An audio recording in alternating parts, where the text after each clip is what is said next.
The genesis of it was really more about a rock and roll cop, someone who was charming but kind of a screw up, but, who generally succeeds. It was always, in my mind, a comedy. Like you're gonna make a film about a gambler or a drunk or, you know what I mean, a drug addict or whatever. And, who had a vice, this vice, that vice. And then you think, well, what about a guy who has every vice? A dear friend of mine wrote the script for Color Purple. To kill time, when we would work on certain projects, right, we would just come up with these goofy ideas and these goofy scenes and these crazy kind of vignettes. And then somehow it all kind of rolled up together with the gambling fixation and the thing at the baseball. Good evening. A Manhattan horror story came to light today. The victim, a young nun. Her assailants still at large. The basic thing of Bad Lieutenant was the event where these two nuns were raped in Spanish Harlem. And it was something that, obviously a major scandal, kind of a whole deal with it. And, it's one of those kind of events that just, you're never going to forget. It was labeled as the most heinous crime in New York history by Mayor Koch. Two credents broke into a convent, and there was a nun that was left alone there. The two thugs apparently used the fire escape of the building next door to reach the roof of the convent. I mean, the city was up in arms, man. You know what I mean? He was up in the neighborhood. It was like on, 110th Street. Now, this case was so big, it was out of the press until the following Wednesday. Happened on a Saturday. It was the front page of every paper on Wednesday. I mean, this is unheard of, where you could keep a case like this out of the press. There were rumors out on these streets that there were contracts out on the alleged rapist of the nun. It was just a small indication of the anger felt in this community. When we broke the case, we got awards from the governors, from the mayors. We were applauded in every restaurant we'd walk into, Tommy and I, and it was a great case. And this film is not about him per se, although he was the guy who actually caught the guys who raped the nuns. But anyway, he ended up in the movies. Years after it, Abel then made contact with me, and he said he wanted to do a story on this thing. So I read the script, and he says, this ain't the story. I mean, this guy, he's a heroin user, masturbator, thief, everything that I was not, and he now puts himself into that. He not only gave us time, but he gave us a lot of background.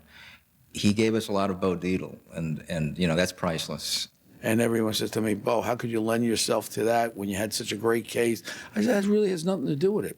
And anybody that understands it, they realize that one had nothing to do with the other. I think what Abel wanted was the worst crime for this broken down Valise cop, drug dealing, gambling, rapist, everything that he was, to put him into the situation of getting involved with one of the heinous crimes. And that's exactly the only connection there whatsoever was that. We had this premise of this horrific crime, the rape of the nun. Abel somehow combined that with this idea that had been running through his head about this bad cop. When I first read the script, I said to myself, wow, I said, it's far from the story, but you know what? The creativity of Abel and what he does behind the camera is pretty remarkable. It did bring a lot of authenticity to the story. It filled in a lot of the background of this character, and it sort of moved the story along. It was the thread. Zoe, we hadn't worked with since Miss 45. And it's really a sad story with her because this woman was, very, very brilliant. You know what I mean? It's obvious in the stuff she did for us. Like I say, it's a real tragedy because, when I met her, she was going on a scholarship to Columbia University at 17. You know what I mean? A really brilliant, brilliant chick. She was beautiful. I mean, physically, man, she was just exquisite.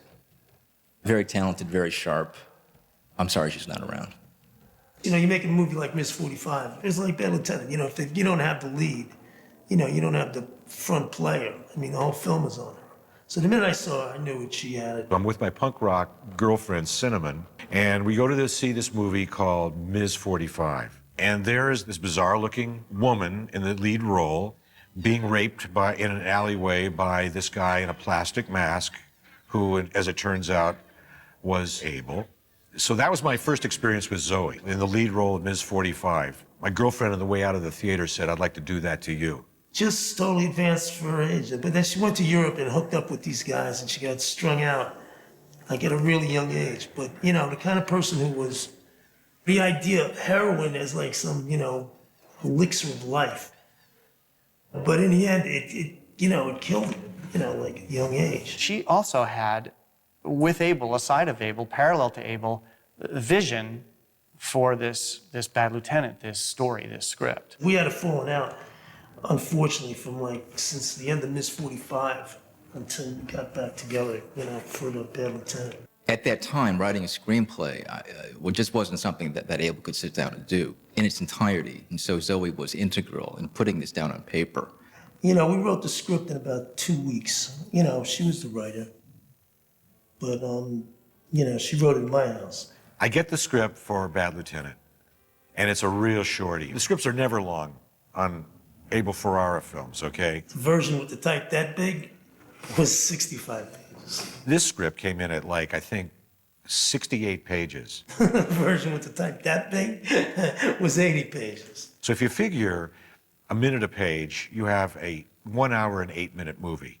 Well, that just is not going to be long enough. But I'm reading this thing, and it's like, what the f is this shit? The Bad Lieutenant script is just like the movie. It's like lifting up a rock and looking at all the scunge and bugs underneath. It's like exposing the world in a way that you really don't want to look at it. And that's how it was written. That's the end product. My initial reaction was less than excited because whatever was on the page, I thought, well, this is all right, this is okay, but it didn't scream like this is a great script. As a script supervisor, Abel didn't stick to a script. Abel used a script as a way to get money to make a movie, and then the script was kind of, we called it the daily news. It changed every day. It changed in the middle of scenes. It left a lot of room for improvisation,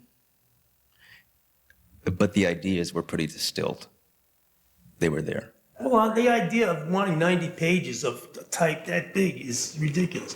First of all, Zoe could write 150 pages. I mean, it just came down to what it came down to, you know what I mean? Because the thing is basically a character study, so, I mean, it wasn't a police film per se. You know, but at the same time, there's a certain reality to it that, you know, you want to keep. We made that for very little money. We knew from the get-go that it was going to be an NC-17 movie. So this is a horror of distribution, especially back then. That was the plan from the very beginning. I mean, Abel said, we are going to have an NC-17 film. And I went, wow. Abe was offered X amount of money. I think it was 3 times the money to be contracted through an R. And we took the latter. And I fully supported him because, to tell you the truth, I think the no-holds-barred approach is what really makes Bad Lieutenant so vibrant. Chris Walken was going to play the part. He worked in California. His take was much more comedic. I mean, we were like close to a start date, right? And then he says, well, I can't give you the performance that you're going to want. I know exactly what you need, and I can't do it, right? And he gets up and he splits. Chris is too elegant for the part, I think. Harvey's not elegant. And he's a real street cat, you know. He just exudes that, you know, and he's perfect casting. I have to say that I didn't think that anybody could pull it off. I just didn't think that. I thought that the movie itself was, I mean, how could you be so bleak? And this was Harvey's, I mean, it was unbelievable. He did it. They sent the script to him, and he read it, and he threw it in the garbage, I think, after 10 pages. You know what I mean? Victor got his hands on it and read it and said, you know, Harvey, this really is kind of interesting. But Victor Argo, who may rest in peace, really, you know, great actor, great friend of Harvey's, kind of came to the rescue. He saw something in it that wasn't that apparent. Harvey stepped up to the plate at the time. He was going through a lot of, you know, some serious life situations. Harvey, in his own special way, directed all of his venom and resentment because of his personal problems. He directed it directly into the role. When I saw him reach into himself and encouraged by Abel to go deeper and deeper into, you know, putting his guts in the Cuisinart, it was pretty amazing to photograph it.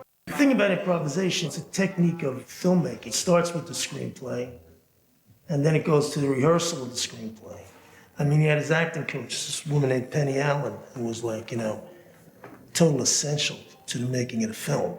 She was with him throughout the whole process. Penny showed up for a lot of the casting sessions. I asked her why. She said, I'm protecting my actor. I want to make sure everybody is right for this. And I haven't run into that since. You don't really do a scene to rehearse it. You know what I mean? So they find ways to rehearse a scene and, to get themselves ready for the shot. I'll tell you from behind the scenes that what he did was get into it with all fingers, toes, and teeth. From the first time that I met him, and we were in my office and going over props and notes and things like that, and guns and badges and holsters, and I could see from that moment that he was digging in. He was digging into everything that was going to be about that character in that film. Him and I worked on that project, and we did a long time. We were casting, and then he did Reservoir Dogs first. It took us a long time to do this. The development process was endless, and we had to take other jobs to support ourselves. I think most of us wound up in the red on this picture. I mean, we shot like in 18 days, right? I don't know, 20 days. We shot mostly nights, I believe, almost all nights, 20 days. It was a very intense shooting schedule. You lived there. Harvey pretty much stayed in character all day long. I mean, it was like living with the bad lieutenant. I think that was the first time that I worked on a film where somebody said, well, we're jumping out of the helicopter, we're hitting the ground, we're running. And I think that was where I first heard that phrase, hit the ground running. Every day was a sprint. This was the idea of this scene. Everybody, you can do this. He would give parameters, and we would roll until we ran out of film on most of those scenes. And he got what he got, but it was hours sometimes. The screenplay lent itself to Kenny Kelsch, our DP, just sort of like, putting the camera on his shoulder and, turning it on and keeping the frame steady. I mean, I had this rickety old crappy BL3 noisy anchor on my shoulder, and we would blow a 1,000-foot magazine. We were running and gunning, I mean, it was just like, we weren't permitted on any of this stuff. These locations, we just walk in and start shooting. Abel said, well, it's going to be sort of like a documentary, and it was the only time that I think that I've held strictly to a premise that we dealt with in pre-production. So the premise was that the camera would be incredibly objective, would never be judgmental, would always hold Harvey in sort of a loose, medium close-up, and would just, whatever he did, he would do. I mean, I'd have these long takes. I would never use any intercutting at all. It was just that kind of a film where you could really do stuff, He really, Abel was very, very willing to let you go all the way. When you shoot a feature film, you're looking to shoot 2 good minutes on any given day. When the guy comes out and does a take like that, what are you gonna say, really? These actors were just let loose. We were up at the Mayflower Hotel in the penthouse this week, and, it was very private, it was pretty quiet, and they were given a lot of time to work those scenes out.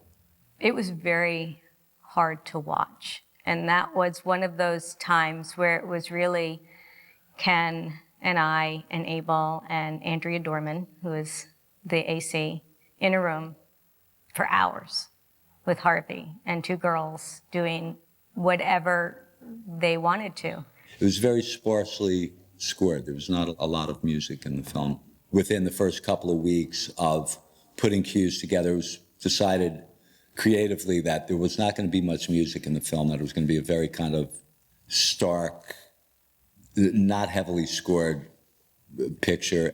I always thought that Abel felt that too much scoring or any traditional kind of scoring was going to take away from the vibe and the feel of the film, which I think was a creative call that he made kind of early on in the process.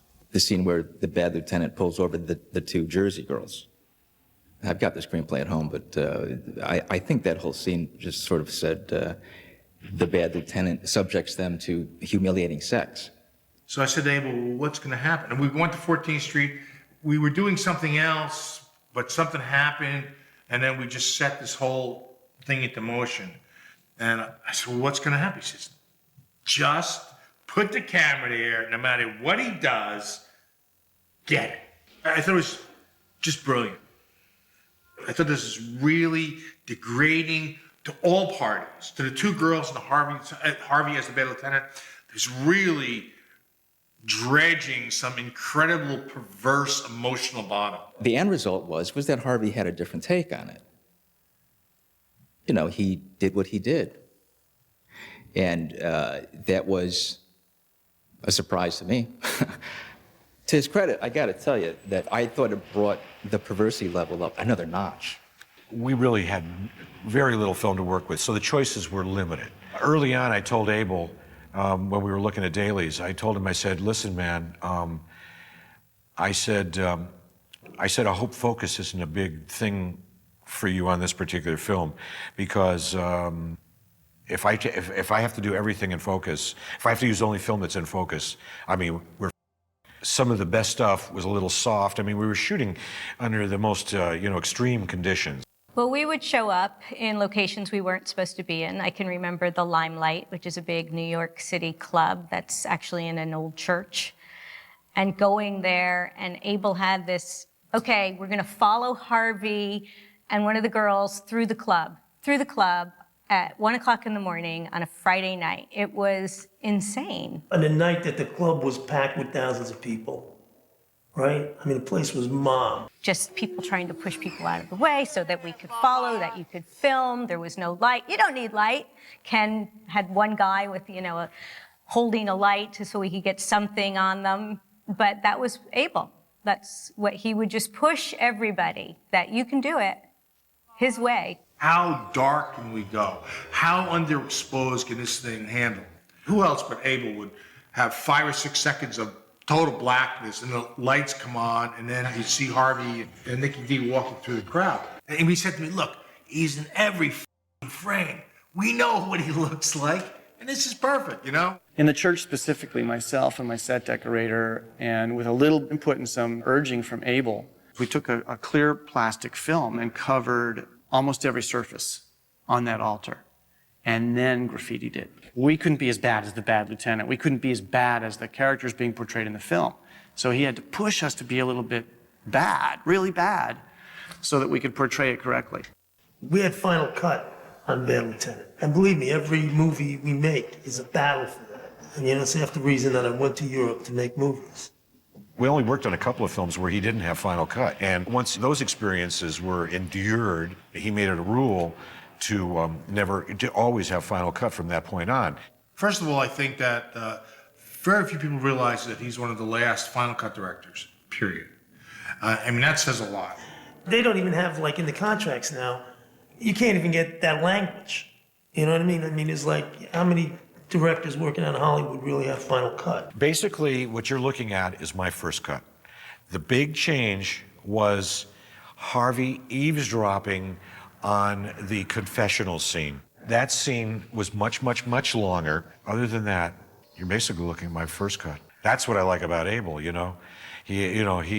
really had a collaboration, he really liked what I did. I saw Bad Lieutenant at the Toronto Film Festival.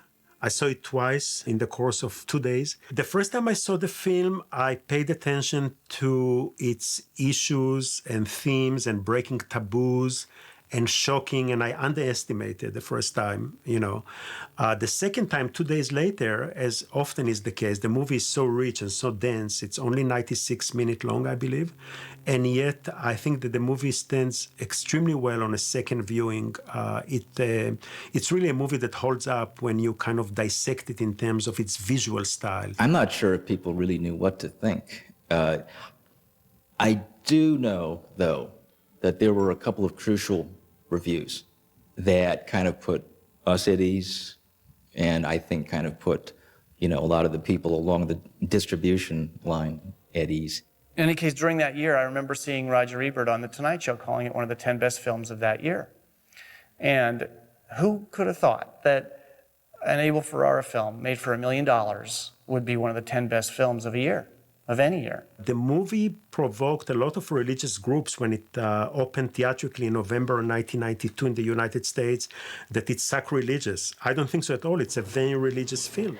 Even critics relate to the film on a strictly thematic level, on a narrative level. Very few people talk about the style. It's beautifully shot by Ken Kelch, and it's beautifully edited. I find it very, very much a piece of work which is coherent on any level, thematic, ideological, visual. Yes, it has excess, but I think they belong to the picture on any number of levels. So I did not find it to be excessive, except I knew that mainstream critics and mainstream audiences will find it extremely so. It wasn't until we got to Europe and the film was in the Cannes Film Festival when it really had an impact. I mean, it was exciting. He was shocked that they liked it, but that's Abel. Abel doesn't understand why people like what he does. And when he got back from that trip, he was blown because it did really well. It was really well received. He digs down. He digs down to find out something in the human condition that generally has not been accessed by a lot of filmmakers. He digs down deeper than what's on the page. I think that there's audience out there, and if it's outside of the shores of the US, then so be it, that wants that can feel that loves that verisimilitude.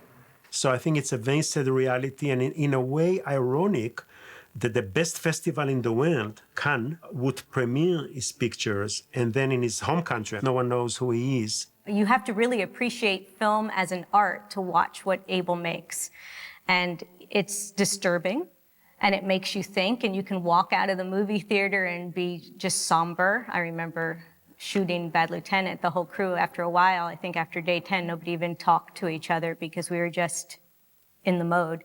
And that's where his films put you, but they make you think. And in this country, we don't want to think about things that make us unhappy. How many people saw Bad Lieutenant in movies? Not all that many. I mean, it's an interesting thing that a lot of people saw it on videotape. A lot of people see it today over and over again. A lot of people see it on DVD. But in Europe, it played for 6 months in Paris. Unfortunately, Ferrara lost his fan base in the United States, and I think the people who know his work go back to King of New York, The Addiction, and I would say that of the 22-plus pictures that he has made, at least half of the output is pretty impressive. So I think he has a body of work. I wish more people would see his picture. I wish more critics would write about him. It was a huge part of our lives that had an impact way down the line, that it took us over a year. Whether it makes a difference or not, I don't think any of us made any money on it. It wasn't about that. But it's sort of like something that gets seared into your brain. It's, the good parts and the bad parts. It was a painful experience at some points. And then again, it's going to last forever. Abel Ferrara, to me, is the best director I ever worked with. He gave me more opportunities than I was even aware were happening at the time. I don't know, I miss Abel. Abel was great. He was the biggest pussycat in the world. Bad Lieutenant is a fantastic piece of work. So in terms of what has happened in American cinema since '92, in terms of dominant Hollywood cinema, and especially in terms of independent cinema, which is now in decline, it is a highlight, and the movie stands better and better. You got to raise the money and make the movie. At this point, I can't see myself or even have the energy to now try to get into some advanced distribution and go carry these films around in the back of a trunk, although we might have to do it. I don't know. But, the films are made and the films are out there. The fact that they're putting this film out again, right? I mean, just as a testament to the quality of the film.